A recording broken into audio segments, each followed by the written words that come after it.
Hello friends, आजच्या व्हिडिओमध्ये सर्वांचं स्वागत आहे। आजच्या व्हिडिओमध्ये आपण बघणार आहोत इयत्ता 5वी स्कॉलरशिप आणि मंथन परीक्षेला उपयुक्त असा घटक, तो म्हणजे समानार्थी शब्द। तत्पूर्वी तुम्ही जर या चॅनलला नवीन असाल तर नक्की हा चॅनल सबस्क्राइब करा, त्याचबरोबर बेल आयकॉन प्रेस करा, जेणेकरून तुम्हाला नवनवीन व्हिडिओचे नोटिफिकेशन मिळत जातील। चला तर मित्रांनो, आपण आजच्या व्हिडिओला सुरुवात करतोय आणि तुम्हाला माहिती असल्याप्रमाणेच की आजच्या व्हिडिओचा विषय आहे समानार्थी शब्द। सुरुवातीला आपण चर्चा करूयात की समानार्थी शब्द म्हणजे काय। ज्याचा अर्थ समान असतो किंवा सारखा असतो अशा शब्दांना आपण काय म्हणतो, समानार्थी शब्द म्हणतो। ठीक आहे ना। म्हणजे काय तर समान अर्थ असलेले जे शब्द आहेत त्यांना म्हणायचं समानार्थी शब्द। आता हा घटक आपल्या परीक्षेसाठी खूप महत्त्वाचा आहे। ठीक आहे। आता असं नाही की फक्त तुम्ही या परीक्षेपुरता मर्यादित याचा अभ्यास करा, तर आपले जे काही पेपर असतात, आकारिक चाचणी असू द्या, त्याच्यानंतर पुन्हा आपले पॅटचे पेपर असू द्या किंवा सत्र 1 असू द्या, सत्र 2 असू द्या, प्रत्येक पेपरमध्ये मराठी, हिंदी आणि इंग्रजी यामध्ये हा घटक 100% विचारतात। ठीक आहे ना। म्हणजे आपल्याला समानार्थी शब्द माहिती असले पाहिजेत। एकतर हे परीक्षेसाठी उपयुक्त आहेच, त्याचबरोबर काय तर तुमचा शब्दसंग्रह देखील वाढतो आणि हे जे नवीन शब्द असतात ह्याचा वापर करून तुम्ही जर निबंध वगैरे लिहित असाल तर नक्कीच तुमचं इम्प्रेशन त्या शिक्षकांवरती चांगलं पडतं आणि नकळतपणे आपल्या ज्या बोर्डच्या परीक्षा असतात त्याच्यामध्ये देखील आपल्याला चांगले मार्क पडतात। त्यामुळे ह्या चांगल्या सवयींना आपल्याला लहानपणापासून लागल्या पाहिजेत, म्हणून समानार्थी शब्द खूप महत्त्वाचे आहेत। त्याचा संग्रह आपल्याकडे असलाच पाहिजे आणि त्याचबरोबर ते शब्द तुमचे पाठ देखील असले पाहिजेत। तर बघा, आपण पहिला समानार्थी शब्द बघणार आहोत, तो म्हणजे अभिनेता। आता अभिनेत्याला आपण मराठीमध्ये अभिनेता म्हणतो, पण इंग्लिशमध्ये आपण त्याला हिरो म्हणतो, ॲक्टर म्हणतो। ठीक आहे ना। मग अभिनेत्याला दुसरा शब्द काय आहे तर अभिनेता म्हणजेच काय, नट। ठीक आहे। अभिनेता म्हणजे नट। आता दुसऱ्या शब्दामध्ये आपण येतो उणीव। आता एखाद्या गोष्टीची उणीव जाणवणे म्हणजेच काय तर आपल्याला त्याची कमतरता जाणवते किंवा न्यून, किंवा त्याला आपण न्यूनता असं देखील म्हणतो। पुढचा शब्द बघा, खेडे। आता खेडेगाव त्याला दुसरी नावं काय तर गाव किंवा ग्राम असं देखील म्हटलं जातं। तर आपण समानार्थीमध्ये आता 3 शब्दांचे काय केली, चर्चा केली आणि तुमच्या लक्षात आलं असेल की अभिनेता या शब्दाला आपण अजून समानार्थी शब्द नट असा वापरतो। उणीव या शब्दाचे देखील इतर अनेक समानार्थी शब्द आहेत, त्याचबरोबर खेड्याचे आपण समानार्थी शब्द बघितले। ठीक आहे। आता पुढच्या समानार्थी शब्दांमध्ये आपण थोडी जाऊयात आणि तिथे चर्चा करूयात। बघा, आता पुढचा शब्द काय तर पुढचा शब्द आहे अपराध। आता अपराध म्हणजे काय तर अपराधला दुसरा शब्द आहे गुन्हा। ठीक आहे।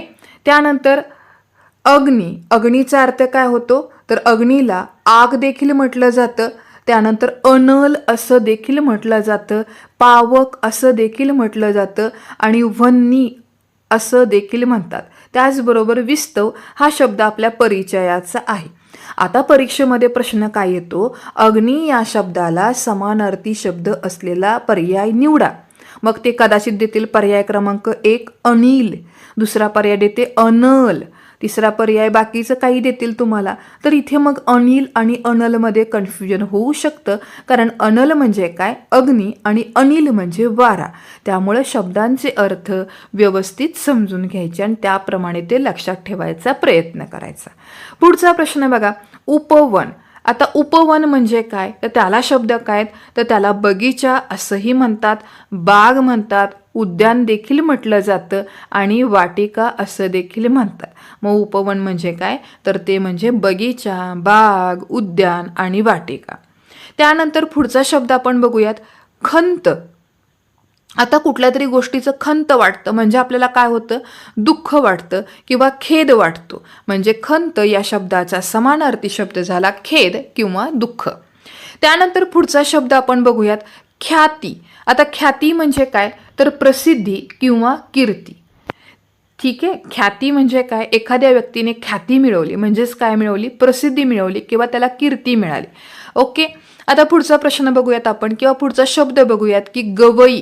आता गवई म्हणजे काय, गायक। गायकाला दुसरा समानार्थी शब्द कुठला आहे, गवई।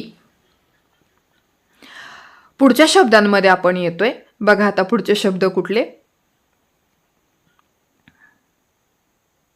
पुढचा शब्द आहे अत्याचार. आता अत्याचार याला दुसरा शब्द काय येतो समानार्थी, तर तो आहे अन्याय किंवा जुलूम. ठीक आहे. त्यानंतर पुढचा शब्द आहे अचल. अचल म्हणजे काय, स्थिर, शांत आणि पर्वत असं अचल म्हणजे आहे, किंवा अचल या शब्दाचे अर्थ हे होतात. त्यानंतर अपाय म्हणजे काय, त्रास किंवा इजा. त्रास किंवा इजा होणे यालाच आपण काय म्हणतो, तर अपाय असं म्हणतो. त्यानंतर पुढचा शब्द आपण बघूयात. बघा पुढचा शब्द कुठला आहे, तर तो आहे अमृत. मग अमृत म्हणजे काय, तर अमृताला समानार्थी शब्द आहेत पियुष, त्याच्यानंतर काय आहे सुधा आणि संजीवनी. मग ह्या तिन्ही शब्दाचा अर्थ काय होतो, अमृत असा होतो. ठीक आहे. त्यानंतर पुढे काय आहे औचित. आता औचित म्हणजे काय, तर एकदम किंवा अचानक. ठीक आहे. त्यानंतर पुढचा शब्द येतो अवर्षण. आता अवर्षण म्हणजे काय, तर दुष्काळ. म्हणजेच पाऊस न पडलेल्या जागा असते, किंवा बरेच वर्ष पाऊसच झाला नाही, 2-3 वर्ष, तर त्याला आपण दुष्काळ पडला असं म्हणतो. आणि दुष्काळ या शब्दाला समानार्थी शब्द आहे अवर्षण. त्यानंतर पुढचा शब्द आहे अविरत. आता अविरत म्हणजे काय, तर सतत आणि अखंड. ठीक आहे. अविरत म्हणजे सतत आणि अखंड. पुढच्या शब्दामध्ये आपण येतो उदर. उदर म्हणजेच काय असतं, तर उदर या शब्दाला समानार्थी शब्द आहे पोट. त्यानंतर उदास म्हणजे खिन्न किंवा दुःखी. त्यानंतर उत्कर्ष. उत्कर्ष म्हणजे काय, भरभराट. पुढचा शब्द आहे उपद्रव. उपद्रव या शब्दाला समानार्थी शब्द आहे त्रास किंवा छळ. पुढच्या शब्दामध्ये आपण येतोय, पुढचा शब्द आहे ऊर्जा. ऊर्जा या शब्दालाच समानार्थी शब्द कुठला आहे, तर तो आहे शक्ती. पुढील शब्दामध्ये जातोय आपण एकजूट. आता एकजूट या शब्दाचा अर्थ काय होतो, एकी, ऐक्य किंवा एकता. पुढचा शब्द ऐश्वर्य. ऐश्वर्य या शब्दाचा अर्थ होतो श्रीमंती किंवा वैभव. पुढचा शब्द येतो औक्षण. आता औक्षण ह्या शब्दाला समानार्थी शब्द कुठला आहे, ओवाळणे. बघा आपण आपला कुठलाही सण असेल, समजा उदाहरण घेऊयात आपण रक्षाबंधनचं. रक्षाबंधनला बहीण भावालाच काय करते, औक्षण करते. म्हणजेच काय, तर ती त्याला ओवाळते. पुढचा शब्द आहे कष्ट. कष्ट म्हणजेच श्रम आणि मेहनत. ओके. आता पुढच्या शब्दात येतो आपण ग्रंथ. ग्रंथ या शब्दाचा समानार्थी शब्द येतो पुस्तक. त्यानंतर पुढचा शब्द आहे गनिम. गनिम म्हणजे शत्रू किंवा शत्रूला अजून एक शब्द आहे अरी. लक्षात ठेवा, अरी. अरी म्हणजेच गनिम आणि गनिम म्हणजे शत्रू. त्यानंतर गणपती यांचे अनेक समानार्थी शब्द आहेत. ते कुठले कुठलेत, तर गजानन, लंबोदर, विनायक, एकदंत, त्यानंतर गौरीसूत, नंतर प्रथमेश, नंतर गणनायक, गणराज, अमेय, गजवदन, गौरीनंदन, विघ्नहर्ता इत्यादी. ठीक आहे. तर इथे आपण बरेचसे आपण काय बघतोय, समानार्थी शब्द बघतोय. आणि हे समानार्थी शब्द खूप महत्त्वाचे आहेत. मी मगाशी पण सांगितलं तुम्हाला, फक्त स्कॉलरशिप पुरता मर्यादित अभ्यास करू नका तुम्ही. त्याचबरोबर आपल्या ज्या परीक्षा असतात, सत्र 1, सत्र 2, पॅटचा पेपर असू द्या किंवा अकारिक चाचण्या असू द्या, या सर्व चाचण्यांमध्ये, पेपरमध्ये, प्रश्नपत्रिकेमध्ये समानार्थी शब्द हा 100% तुम्ही कितवी 10वीपर्यंत शिकला किंवा 12वीपर्यंतचे जरी पेपर देत राहिला तरी त्यामध्ये हा शब्द किंवा हा प्रश्न 1 मार्काला पडतो म्हणजे पडतो. आणि स्कॉलरशिपमध्ये प्रत्येक एक प्रश्न 2 मार्काला असतो. त्यामुळे आपल्याला 1-1 मार्क सुद्धा महत्त्वाचा आहे. त्यामुळे आपल्याला हा अभ्यास करावाच लागणार आहे. आणि सगळ्यात जास्त फायदा आपल्या शब्दसंपत्तीमध्ये भर पडते, म्हणून आपल्याला हा अभ्यास करणं महत्त्वाचं आहे. आता पुढच्या शब्दांमध्ये आपण जाऊयात. बघा आता पुढचा शब्द आहे अनर्थ. आता अनर्थ या शब्दाचा दुसरा अर्थ काय होतो, तर अनर्थ म्हणजे अरिष्ट किंवा अरिष्ट आणि एखादं संकट, याचाच अर्थ होतो अनर्थ. त्यानंतर पुढचा शब्द आहे अरण्य. अरण्य या शब्दाला देखील भरपूर समानार्थी शब्द आहेत. कोणते, रान, वन, कानन, विपिन आणि जंगल, या सर्व शब्दांचा अर्थ होतो अरण्य. त्यानंतर पुढच्या शब्दामध्ये आपण जातोय अहंकार. अहंकार म्हणजे काय, गर्व किंवा घमेंड. त्यानंतर पुढील शब्द येतो आई. आई या शब्दाला देखील भरपूर समानार्थी शब्द आहेत. ते कोणते ते बघा. माता, जननी, माऊली, माय, मातोश्री आणि जन्मदात्री. ठीक आहे, तर एवढे सगळे शब्द आई या शब्दाचे समानार्थी शब्द आहेत. पुढच्या शब्दामध्ये आपण येतोय आरसा. आरसा म्हणजे काय तर दर्पण. आता अजून पुढच्या शब्दांमध्ये आपण येतोय बघा. आता कुठले शब्द आहेत ते, तर पुढचा शब्द येतो आपला कष्ट. मग कष्ट या शब्दाला समानार्थी शब्द कुठला आला तर तो आहे श्रम आणि मेहनत. करमणूक म्हणजेच काय मनोरंजन. कट म्हणजेच काय तर कारस्थान. कटी म्हणजे कंबर. कठोर म्हणजे निर्दय किंवा निष्ठुर. पुढच्या शब्दामध्ये आपण जातोय कनक. कणक या शब्दाचा अर्थ असा होतो सोने, कांचन, हेम आणि सुवर्ण. आता बऱ्यापैकी बाकीचे शब्द माहिती असतील, पण हेम हा शब्द नवीन असेल मुलांना, त्यामुळे हेम म्हणजे कणक आणि कणक म्हणजे सोने हे लक्षात असू द्या. त्यानंतर पुढचा शब्द येतो बघा. तो आहे कुठला तर तो आहे कमळ. मग कमळ ह्या शब्दाला इतर अजून कुठले कुठले शब्द आहेत पर्यायी, तर कमळ म्हणजेच काय आहे तर कमळचा अर्थ काय होतो तर कमळ म्हणजे पंकज, अंबुज, राजीव, पुष्कर, पद्म, सरोज आणि कुमुदिनी हे कमळ या शब्दाचे समानार्थी शब्द आहेत. आता पुढच्या शब्दामध्ये आपण जाऊयात बघा. आता पुढचा शब्द कुठला गरुड. गरुड या शब्दाचा समानार्थी शब्द कुठला आहे खगेंद्र, द्विजराज आणि वैनतेय हे समानार्थी शब्द आहेत गरुडचे. त्यानंतर गृहिणी या शब्दाचा समानार्थी शब्द येतो घरधनीन. त्यानंतर पुढील शब्दात आपण येतोय गाणे. गाण्याला समानार्थी शब्द आहे गीत. पुढचा शब्द बघा गाय. गाय म्हणजेच काय धेनू, गोमाता. पुढच्या शब्दात जाऊयात गोष्ट. गोष्ट म्हणजे काय कथा आणि कहाणी. कहाणी हा शब्द हिंदी आहे, पण आपण तो मराठीमध्ये पण वाचतो किंवा वापरतो, म्हणून गोष्ट या शब्दाचा समानार्थी दुसरा शब्द कहाणी हा आहे. पुढचा शब्द बघा गौरव. गौरव म्हणजेच काय तर सत्कार. त्यानंतर पुढच्या शब्दामध्ये येतोय आपण गंध. तर गंध या शब्दाचा अर्थ काय होतो वास किंवा परिमळ. चला आता पुढच्या शब्दांमध्ये जाऊयात का. समजतात का बघा हे शब्द. यावरती आपल्याला परीक्षेमध्ये प्रश्न असतात, त्यामुळे याची तयारी करणं खूप महत्त्वाचं आहे. चला पुढच्या शब्दांमध्ये आपण जातोय. एवढे एक 60 ते 70 किंवा मी म्हणते जास्तीत जास्त 100 शब्द असतील. याची तयारी चांगली करा, म्हणजे तुम्हाला कुठल्याच प्रश्नामध्ये किंवा कुठल्याच प्रकारच्या परीक्षेमध्ये अडचण येणार नाही. कारण हेच शब्द किंवा हेच प्रश्न तुम्हाला 10वी पर्यंत विचारले जातात. कारण वेगळे शब्द कुठले नवीन येणार आहेत का तर नाही. याच शब्दांचे समानार्थी शब्द उलटे सुलटे करून तुम्हाला परीक्षांमध्ये विचारले जातात. त्यामुळे एवढे प्रश्न केले तर आपलं 10वी पर्यंतचे समानार्थी शब्दांचं काम पूर्ण होतं.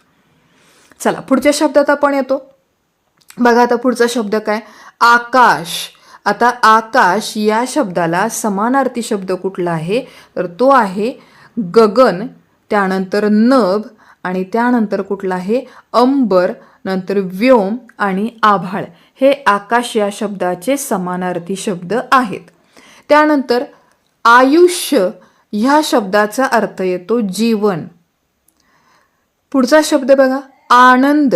आनंद या शब्दाचा अर्थ येतो हर्ष, मोद, तोष, आमोद. पुढचा शब्द तो आहे आश्चर्य. आश्चर्य या शब्दाचा समानार्थी शब्द येतो नवल किंवा अचंबा. त्यानंतर पुढील शब्द बघा आज्ञा. आज्ञा या शब्दाचा अर्थ येतो आदेश किंवा हुकूम. पुढील शब्द आहे आपत्ती. आपत्ती या शब्दाचा काय अर्थ होतो संकट. त्यानंतर आसन. आसन या शब्दाचा अर्थ होतो बैठक. ठीक आहे. चला आता पुढच्या शब्दामध्ये आपण येतोय बघा. आता पुढचा शब्द काय तर तो आहे कपाळ.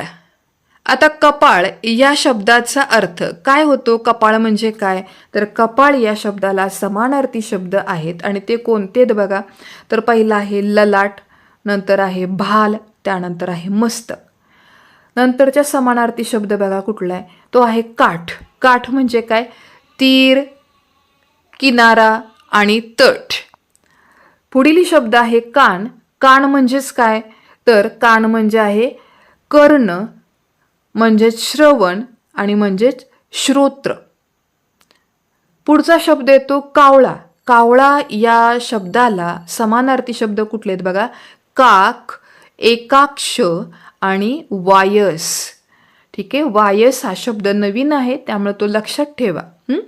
त्यानंतर काष्ट. काष्टचा अर्थ काय होतो, लाकूड. किल्ल्याला समानार्थी शब्द कुठला आहे, गड, तट, दुर्ग. गड, तट आणि दुर्ग म्हणजेच काय, किल्ला. पुढचा शब्द किमया. किमया म्हणजेच काय, तर जादू किंवा चमत्कार. चला आता नवीन शब्दामध्ये आपण येतो बघा. आता पुढचा शब्द कुठला येतोय, तर तो आहे गंध. गंध म्हणजे काय, वास किंवा परिमळ. वास आणि परिमळ या शब्दाचा अर्थ होतो गंध. आता पुढे जातोय आपण घर. घर म्हणजे काय, सदन, गृह, निवास, नंतर भवन, गेह, आलय आणि निकेतन. हे सगळे आपले घर या शब्दाचे समानार्थी अर्थ आहेत. पुढचा शब्द घोडा. आता घोडाला काय म्हटलं जातं, तर हय, अश्व, तुरग आणि वारू. पुढील शब्द बघा चेहरा. चेहरा म्हणजेच काय, तोंड, मुख, वदन आणि आनन. ओके, चला पुढचा शब्द बघूयात आपण. आता पुढचा शब्द बघा काय, आसन. आता आसन म्हणजे काय, तर आसन म्हणजे आहे बैठक. आसन म्हणजे काय, तर बैठक. आस म्हणजे काय, तर आस या शब्दाचा अर्थ होतो इच्छा किंवा मनीषा. पुढील शब्द आहे आसक्ती. आसक्तीचा अर्थ होतो लोभ किंवा हव्यास. अंग म्हणजे काय, तर शरीर, तनू, काया, देह याला आपण अंग असं म्हणतो. अंगार म्हणजे काय, तर निखारा. अंत या शब्दाचा अर्थ होतो शेवट किंवा अखेर. अंतरिक्ष या शब्दाचा अर्थ होतो अवकाश. इहलोक याचा अर्थ होतो मृत्यूलोक. आणि इशारा या शब्दाचा अर्थ होतो सूचना किंवा खून. पुढील शब्द बघा किमया. किमया या शब्दाचा अर्थ होतो जादू किंवा चमत्कार. कुटी या शब्दाचा अर्थ होतो झोपडी. कृपण या शब्दाचा अर्थ होतो कंजूष किंवा चिकू. क्रूश या शब्दाचा अर्थ होतो हडकुळा. खडक या शब्दाचा अर्थ होतो खूप मोठा दगड किंवा पाषाण. खटाटोप या शब्दाचा अर्थ होतो प्रयत्न, मेहनत आणि धडपड. पुढचा शब्द बघा खग. खग म्हणजेच काय, पक्षी, विहग, अंडज आणि द्विज. पुढचा शब्द आहे चौफेर. चौफेर या शब्दाचा अर्थ होतो चहूकडे, सर्वत्र, भोवताली. चंद्र म्हणजे काय, रजनी, नाथ, शशांक, शशी, सोम, निशानाथ, इंदू, सुधांशु, सुधाकर. हे सर्व समानार्थी शब्द आहेत चंद्र या शब्दाचे. चांदणेचा अर्थ काय होतो बघा, कौमुदी, ज्योत्स्ना आणि चंद्रिका. चला आता पुन्हा पुढच्या शब्दांमध्ये आपण जातोय बघा. आता पुढचा शब्द तो आहे इंद्र. इंद्र म्हणजे काय, तर इंद्र या शब्दाला समानार्थी शब्द आहे सुरेंद्र किंवा देवेंद्र. त्यानंतर खडक. खडक म्हणजे काय, तलवार. पुढे जाऊयात आपण छडा. छडा म्हणजे काय, शोध किंवा तपास. आणि छंद या शब्दाचा अर्थ होतो नाद किंवा आवड. चला पुढच्या शब्दांमध्ये आपण जातोय बघा. तुमच्या लक्षात येत असेल शब्दसंग्रह जितका चांगला जास्त असेल तेवढा फायदा तुम्हाला पण आहे. त्यामुळे तुम्ही शब्दसंग्रह वाढवण्याची नक्की तयारी करा. आणि हेच आपले दिवस आहेत की आपला मेंदू पण ह्या वयामध्ये शार्प असतो, त्यामुळे तुम्हाला लवकरात लवकर हे शब्द लक्षात राहतात. ठीक आहे, चला पुढच्या शब्दामध्ये आता आपण जाऊयात. बघा, आता पुढचा शब्द आहे तो म्हणजे छिद्र. आता छिद्र ह्या शब्दाचे आपल्याला काय बघायचे आहेत, समानार्थी शब्द बघायचे आहेत. मग छिद्र म्हणजे काय, तर छिद्र या शब्दाला समानार्थी शब्द आहे भोक. त्यानंतर जरा या शब्दाचा अर्थ होतो म्हातारपण. लक्षात ठेवा, म्हातारपण म्हणजे जरा. जयघोष या शब्दाचा अर्थ होतो जय जयकार. जिन्नस म्हणजे पदार्थ. जिव्हाळा म्हणजे माया प्रेम ममता. जीर्ण म्हणजे जुने. ज्येष्ठ म्हणजे मोठा किंवा वरिष्ठ. झाड म्हणजे वृक्ष, तरु, पादप. त्यानंतर द्रुम. झुंबड या शब्दाचा अर्थ होतो गर्दी, रीग किंवा थवा. पुढच्या शब्दामध्ये आपण येतोय दागिना. दागिना या शब्दाचा अर्थ काय होतो, समानार्थी शब्द आहे अलंकार किंवा भूषण. दिन या शब्दाचा समानार्थी शब्द आहे दिवस, वासर. वासरू नाही म्हणत मी, वासर आणि या तीनही शब्दांचा अर्थ होतो दिन.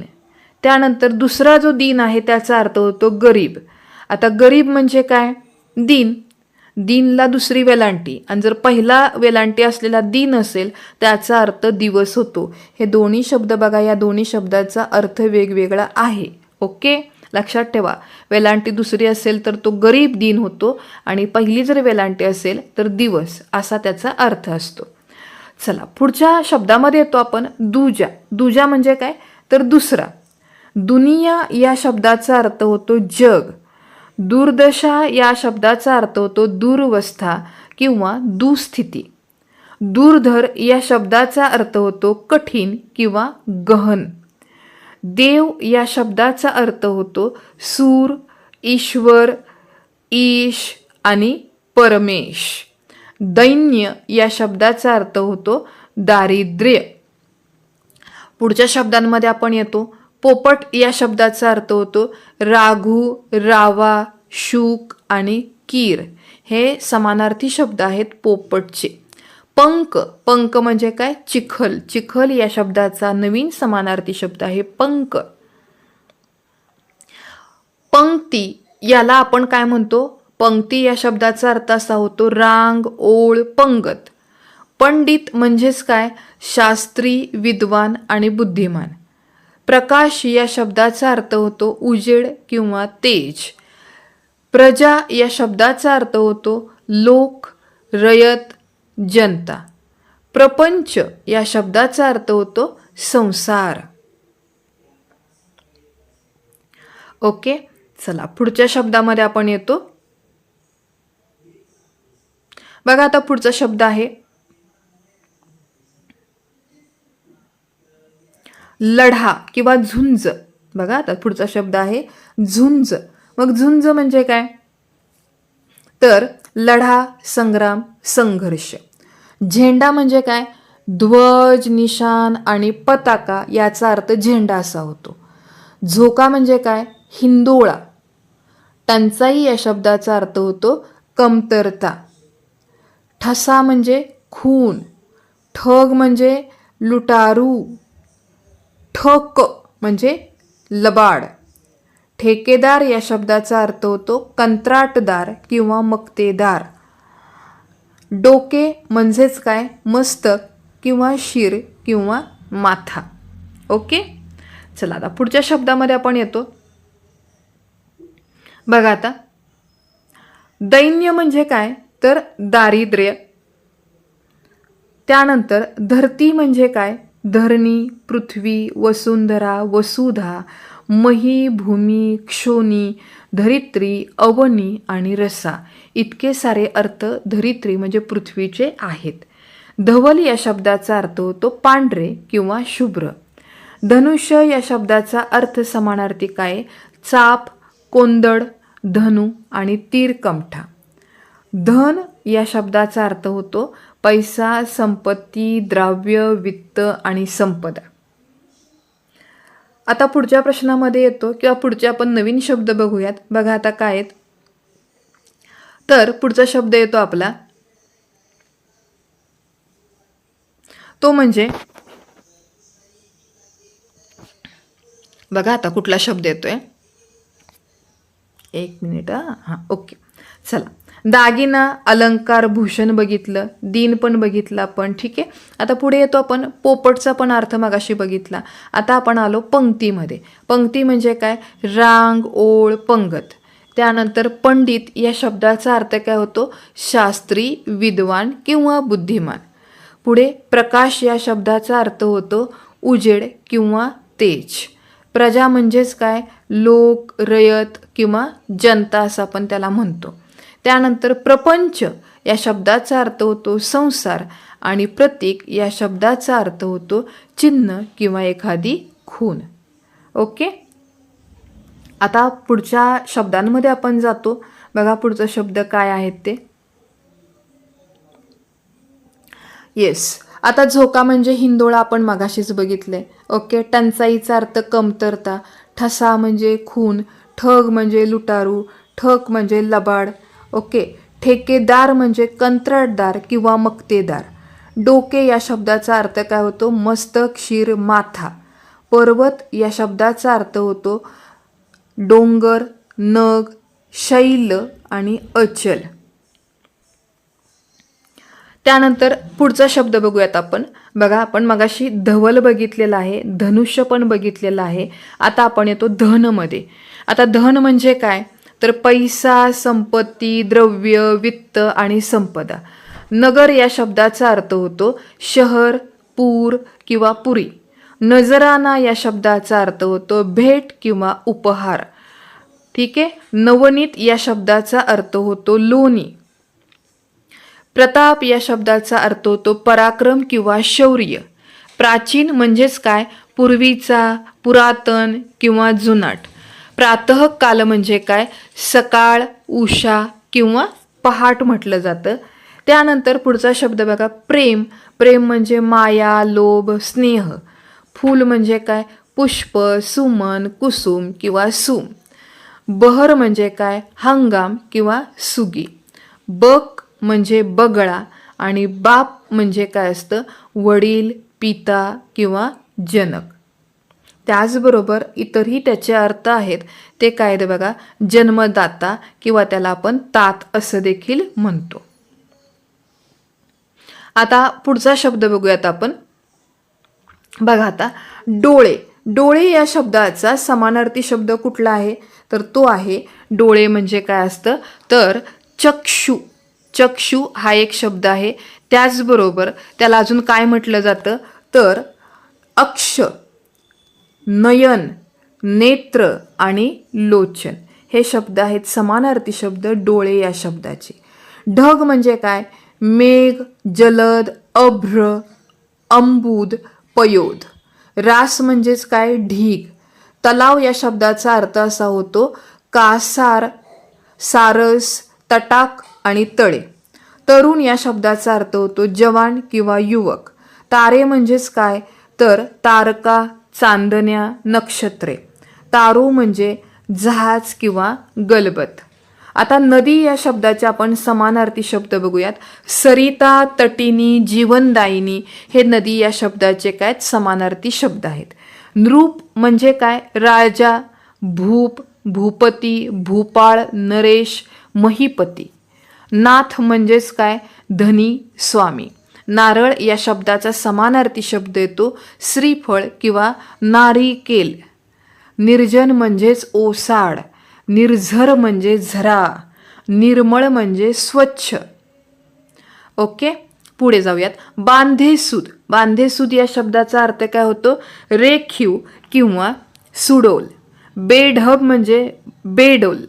बैल म्हणजे वृषभ, पोळ किंवा खोंड. बंधन या शब्दाचा अर्थ होतो निर्बंध किंवा मर्यादा. बंधू म्हणजेच काय, भाऊ किंवा भ्राता. ब्रीद म्हणजे काय, बाना किंवा प्रतिज्ञा. भगिनी या शब्दाचा अर्थ होतो बहीण. भरवसा म्हणजेच विश्वास किंवा खात्री आणि भार या शब्दाचा अर्थ होतो ओझे. अजून थोडेफार शब्द बघूयात आपण. बघा आता पुढचा शब्द येतो तो म्हणजे तारू. आता तारू या शब्दाचा अर्थ काय होतो? तारू म्हणजे काय? जहाज किंवा गलबत. तिमिर या शब्दाचा अर्थ होतो अंधार किंवा काळोख. तृषा म्हणजेच काय? तहान किंवा लालसा. तृण, तृण म्हणजे काय? गवत. तुरुंग या शब्दाचा अर्थ होतो कारागृह, कैदखाना किंवा बंदीखाना. थंड या शब्दाचा अर्थ होतो शीतल, गार किंवा शीत. थवा म्हणजेच काय? समुदाय, घोळका, गट, चमू आणि जमाव. दंत म्हणजे काय? दात. त्यानंतर पुढचा शब्द बघा निर्मळ. निर्मळ या शब्दाचा अर्थ होतो स्वच्छ. नीच म्हणजे काय? तुच्छ, अधम, चांडाळ. नेता म्हणजे काय? नायक, पुढारी. नौदल या शब्दाचा अर्थ होतो आरमार. पशु म्हणजे काय? प्राणी, जनावर, श्वापद. पती या शब्दाचा अर्थ होतो नवरा किंवा भरतार. पर्वत या शब्दाचा अर्थ होतो नग, अद्री, गिरी, अचल आणि शैल्य. परिमल या शब्दाचा अर्थ होतो सुवास किंवा सुगंध. त्यानंतर पुढचा शब्द बघा भान. भान म्हणजे काय? शुद्ध किंवा जागृती. भाऊबंद. भाऊबंद या शब्दाचा अर्थ होतो नातेवाईक, आप्त आणि सगळे सोयरे. भुंगा म्हणजेच काय? भ्रमर, भृंग, अली आणि मिलिंद. भू म्हणजे काय? जमीन, धरा, भूमी, धरणी आणि धरित्री. भेद या शब्दाचा अर्थ होतो फरक किंवा भिन्नता. भेकड. भेकड म्हणजेच काय? भित्रा, भ्याड, भिरू. आणि महिमा या शब्दाचा अर्थ होतो थोरवी किंवा मोठेपणा. ठीक आहे, चला आता पुढच्या शब्दामध्ये आपण जाऊयात. बघा आता पुढचे शब्द काय आहेत तर ते आहेत दंत. नंतर आपण बघणार आहोत दंडवत. आता दंडवत या शब्दाचा अर्थ काय होतो तर दंडवत म्हणजेच काय असतं तर नमस्कार. म्हणजे दंडवत या शब्दाचा अर्थ झाला नमस्कार. दास म्हणजे काय? चाकर किंवा नोकर. दारा म्हणजे काय? बायको किंवा पत्नी. दानव म्हणजे राक्षस, दैत्य किंवा असुर. मंदिर म्हणजेच काय तर मंदिर या शब्दाचा अर्थ काय होतो तर मंदिर म्हणजे आहे देऊळ, देवालय. ठीक आहे, त्यानंतर पुढच्या शब्दामध्ये आपण जाऊयात परिमल. परिमलचा अर्थ होतो सुवास किंवा सुगंध. पाणी या शब्दाचा अर्थ होतो जल, पय, उदक, वारी, नीर, सलील आणि जीवन. पारंगत या शब्दाचा अर्थ होतो निपुण किंवा तरबेज. नंतर पान. पान या शब्दाचा अर्थ होतो पर्ण, पत्र किंवा पल्लव. पुढचा बघा शब्द महिमा. महिमा म्हणजेच काय? थोरवी, मोठेपणा किंवा महात्म्य. मनसुबा या शब्दाचा अर्थ असा होतो बेत किंवा विचार. मकरंद म्हणजेच काय? मध. मलूल म्हणजे काय? निस्तेज. ठीक आहे, हे शब्दसंग्रह तुमचे लक्षात राहिले पाहिजेत कारण याच्यावरती आपल्याला एक प्रश्न पडतो आणि एक प्रश्न म्हणजे आपले 2 मार्क हक्काचे होतात. त्यामुळं याच्याकडे थोडं लक्ष द्या. सोपं आहे, थोडंसं व्यवस्थित प्रॅक्टिस केली तर ते पण मार्क तुम्हाला मिळून जातात. त्यामुळे त्याची काळजी नसावी, फक्त तयारी व्यवस्थित करायची. चला आता पुढच्या शब्दांमध्ये आपण येतो. बघा आता पुढचा शब्द आहे मंदिर. मंदिर म्हणजेच काय? देऊळ किंवा देवालय. मयूर. मयूर म्हणजे काय? मोर. मत्सर. मत्सर म्हणजे देश किंवा असूया. मत्सरचा अर्थ काय होतो? द्वेष किंवा असूया. मार्ग म्हणजे काय? रस्ता, वाट, पथ आणि सडक. मानव या शब्दाचा अर्थ होतो मनुष्य, माणूस, नर, मनुज. मासा म्हणजेच काय? मीन किंवा मत्स्य. पुढचा शब्द बघा वारा. वारा म्हणजे काय? वायू, वात, अनिल, मरुत, पवन, समीर. वासना या शब्दाचा अर्थ होतो इच्छा. वाली म्हणजे रक्षणकर्ता किंवा कैवारी. वायदा म्हणजेच काय? करार. विलंब म्हणजे उशीर. विमल म्हणजे निष्कलंक किंवा निर्मळ. विवंचना या शब्दाचा अर्थ होतो काळजी किंवा चिंता. पुढचा शब्द स्वच्छ म्हणजेच काय, नीटनेटका, निर्मळ किंवा साफ. स्तुती म्हणजेच प्रशंसा किंवा कौतुक. साधू या शब्दाचा अर्थ होतो संन्यासी. साथ म्हणजेच काय, सोबत, संगत. सुगम म्हणजे सुलभ, सोपा, सुकर. सुरेर या शब्दाचा अर्थ होतो सुश्राव्य. सुंदर म्हणजेच सुरेख, छान, देखणे. आणि सीमा या शब्दाचा अर्थ होतो वेस, मर्यादा आणि शिव. ठीक आहे, चला पुढच्या शब्दांमध्ये आपण जातोय. बघा आता पुढचा शब्द आहे मित्र. आता मित्र म्हणजेच काय, तर मित्र याचे आपल्याला समानार्थी शब्द बघायचेत. मग मित्रचा अर्थ काय होतो, तर मित्रचा अर्थ आहे दोस्त, सवंगडी किंवा काय, साथीदार किंवा सोबती किंवा स्नेही म्हणजे मित्र. मुलामाचा अर्थ होतो लेप. मुलगा म्हणजे सूत, पुत्र, तनय, नंदन, लेक आणि आत्मज. मुलगीचा अर्थ काय होतो, तनया, दुहिता, कन्या, तनुजा, लेक, सुता, पुत्री आणि आत्मजा हे मुलगी या शब्दाचे अर्थ आहेत. त्यानंतर पुढचा शब्द आहे विद्रूप. विद्रूप म्हणजेच काय, कुरूप. विनय म्हणजे नम्रता. विस्तृतचा अर्थ होतो विशाल आणि विस्तीर्ण. विस्मय या शब्दाचा अर्थ होतो आश्चर्य किंवा नवल. विलग म्हणजे सुटे किंवा अलग. विषण्ण या शब्दाचा अर्थ होतो खिन्न किंवा कष्टी. वीज या शब्दाचा अर्थ होतो चपला, चंचला, तडिता, बिजली, सौदामिनी, विद्युत आणि विद्युलता. पुढचा शब्द बघा सेवक. सेवक या शब्दाचा समानार्थी शब्द मराठीमधील कुठला आहे, तर तो आहे दास किंवा नोकर. सैन्य म्हणजे काय, फौज किंवा दल.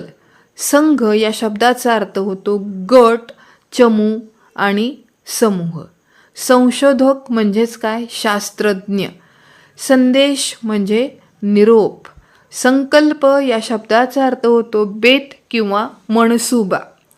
स्वामी म्हणजेच काय, धनी किंवा मालक. स्वेद म्हणजे घाम किंवा घर्म. पुढचा शब्द येतो तो म्हणजे सूर्य. सूर्य म्हणजे काय, तर सूर्याला भरपूर समानार्थी शब्द आहेत. ते कोणते कोणते आधी बघून घ्या. सूर्य म्हणजेच काय असतं, रवी, भास्कर, भानू, आदित्य, दिनकर, दिनमणी, सविता, नंतर वासरमणी, मार्तंड आणि मित्र हे सर्व शब्द कोणाचे आहेत, सूर्य या शब्दाचे समानार्थी शब्द आहेत. चला पुढच्या शब्दांमध्ये आपण जातोय. तो शब्द बघा काय आहे, तर तो आहे मूषक. आता मूषक म्हणजे काय, तर मूषक याचा अर्थ होतो काय, उंदीर.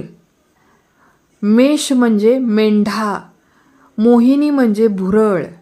मौज म्हणजे मजा किंवा गंमत. मंगल म्हणजे पवित्र. याचक म्हणजे भिकारी. यातना म्हणजे दुःख किंवा वेदना.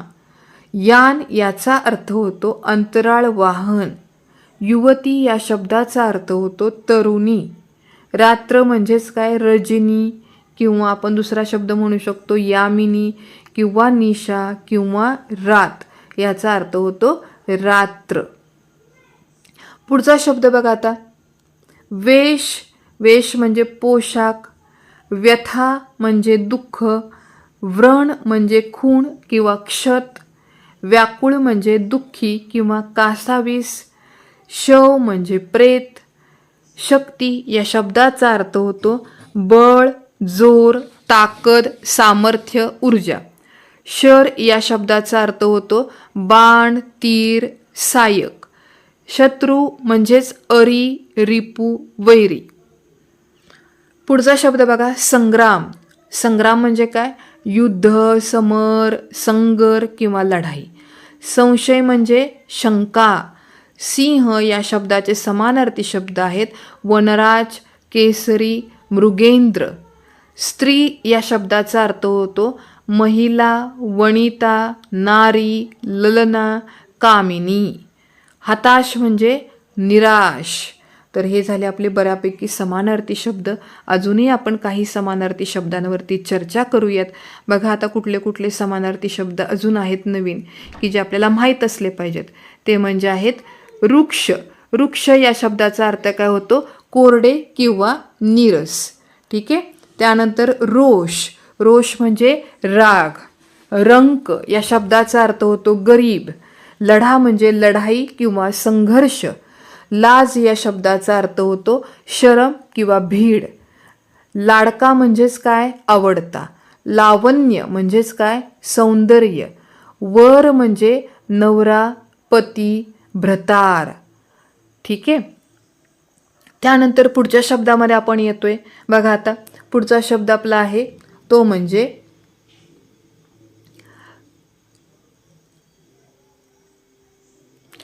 शेज. शेज म्हणजे काय? बिछाना, अंथरूण किंवा शय्या. शेज म्हणजे बिछाना, अंथरूण आणि शय्या. शिकारी या शब्दाचा अर्थ होतो पारधी. शिक्षक म्हणजे गुरुजी, गुरु, मास्तर. शीघ्र म्हणजे जलद. शीन म्हणजे थकवा. शिकस्त म्हणजे पराकाष्ठा. सज्जन या शब्दाचा अर्थ होतो संत. समाधान म्हणजेच आनंद आणि संतोष. पुढचा शब्द बघा. पुढील शब्द आहे हताश. हताश या शब्दाचा अर्थ होतो निराश. हरिण म्हणजे मृग, सारंग, कुरंग. हत्ती म्हणजे गज किंवा कुंजर. हात या शब्दाचा अर्थ होतो कर, हस्त, पाणी, भुजा, बाहू. हिम म्हणजे बर्फ.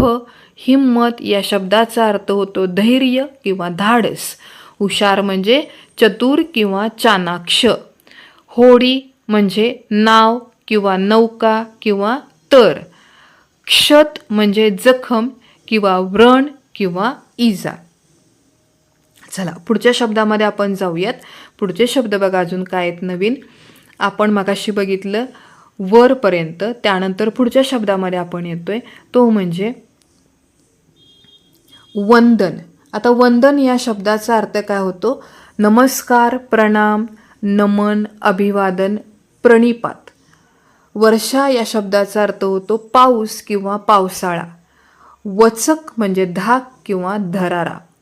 वत्स म्हणजे वासरू किंवा बालक. त्यानंतर पुढच्या शब्दामध्ये आपण जातोय. पुढचा शब्द बघा तो म्हणजे शीघ्र. आता शीघ्र म्हणजे काय? तर शीघ्र या शब्दाचा अर्थ होतो काय? तर जलद. शीन या शब्दाचा अर्थ होतो थकवा. शिकस्त म्हणजे पराकाष्ठा. सज्जन म्हणजे संत. समाधान म्हणजे आनंद किंवा संतोष. समुद्र या शब्दाचा अर्थ काय होतो? तर समुद्र या शब्दाचा अर्थ होतो म्हणजेच सागर, सिंधू. त्याच्यानंतर काय? रत्नाकर, जलधी, पयोधी, जलनिधी. समय म्हणजे वेळ. साप या शब्दाचा अर्थ होतो सर्प. भुजंग, अही. संहार या शब्दाचा अर्थ होतो नाश, विनाश, सर्वनाश किंवा विध्वंस. आता पुढच्या शब्दामध्ये आपण येऊयात. बघा पुढचा शब्द आहे हिम्मत.